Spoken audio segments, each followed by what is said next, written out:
Assalamualaikum warahmatullahi wabarakatuh. Saya Satvika Kurniasari dari Prodi Ekonomi Pembangunan ingin mereview kembali materi mengenai sejarah peradaban Islam dan juga sejarah perjuangan HMI. Di sini sudah ada beberapa pertanyaan yang akan saya jawab.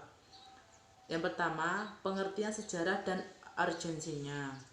Sejarah berasal dari bahasa Arab syajarotun yang berarti pohon.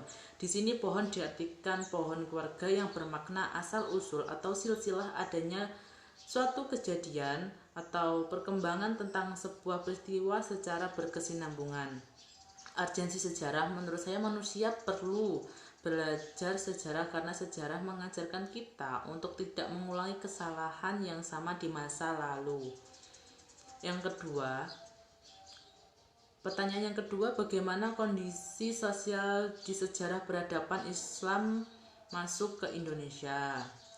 Pada umumnya keadaan sosial budaya masyarakat pada kedatangan Islam masih menggunakan sosial budaya terdahulu, yaitu budaya Hindu dan Buddha, karena kebanyakan orang Indonesia menganut agama tersebut dan masyarakat Indonesia pada saat itu masih menjadi para pedagang atau pekerjaannya sebagai pedagang.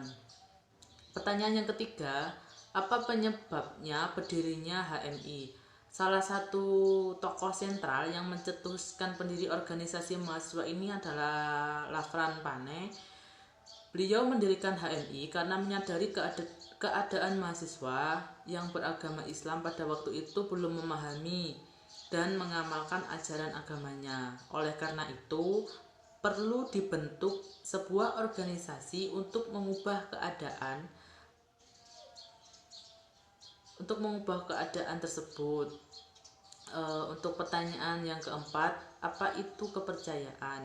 Menurut saya, kepercayaan adalah suatu sikap yang ditunjukkan oleh manusia atau individu saat ia merasa cukup tahu dan dapat menyimpulkan bahwa dirinya telah mencapai kebenaran, atau bisa dibilang mempercayai dengan sepenuh hati bahwa apa yang dia lakukan itu adalah benar atau kebenaran. Terus soal yang kelima, jelaskan mengapa kepercayaan itu penting.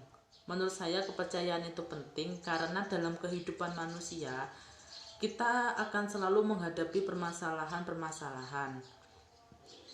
Dengan demikian, dengan kita memiliki sebuah kepercayaan, seberat apapun masalah yang melanda manusia atau melanda kita akan tetap kokoh dan tidak mudah goyah karena kepercayaan merupakan keyakinan yang kita anggap sebagai sebuah kebenaran. Yang keenam, bagaimana proses penciptaan manusia?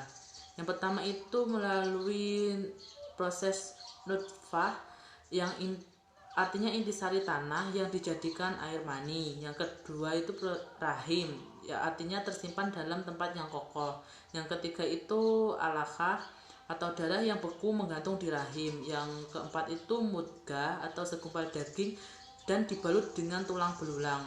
Yang kelima itu ditiupkannya ruh pada kita, seperti yang dijelaskan dalam Quran surat Al-Mu'minun ayat 14, yang ayatnya berarti kemudian air mani itu kami jadikan segumpal darah, lalu segumpal darah itu kami jadikan segumpal daging, dan segumpal daging itu kami jadikan tulang belulang, lalu tulang belulang itu kami bungkus dengan daging, kemudian kami jadikan makhluk yang berbentuk lain. Maka Maha Sucilah Allah, pencipta yang paling baik. Nah, itu merupakan beberapa jawaban dari beberapa pertanyaan. Baiklah, itu yang dapat saya review dari materi yang telah disampaikan kemarin. Semoga dapat bermanfaat bagi saya, baik untuk saat ini maupun untuk di masa depan. Sekian dari saya. Wassalamualaikum warahmatullahi wabarakatuh.